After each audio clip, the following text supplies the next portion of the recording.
ইরানের রাজধানী তেহরান ও দক্ষিণাঞ্চলীয় শহর সিরাজ বুধবার রহস্যজনক বিস্ফোরণ ও অগ্নিকাণ্ডের ঘটনায় আলোচনায় এসেছে।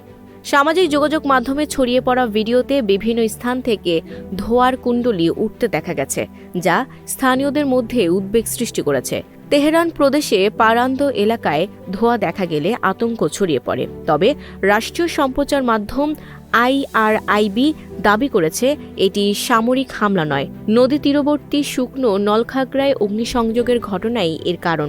ফায়ার সার্ভিস দ্রুত আগুন নিয়ন্ত্রণে আনে। অন্যদিকে সিরাজের উপকণ্ঠের একটি পাহাড়ি এলাকায় শক্তিশালী বিস্ফোরণের শব্দ শোনা গেছে।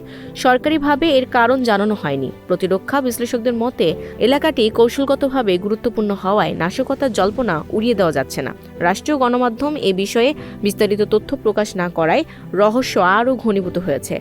হতাহত বা ক্ষয়ক্ষতির কোনো নিশ্চিত তথ্য এখনও পাওয়া যায়নি। মধ্যপ্রাচ্যের উত্তেজনাপূর্ণ প্রেক্ষাপটে ঘটনাগুলো আন্তর্জাতিক মহলেও উদ্বেগ বাড়িয়েছে।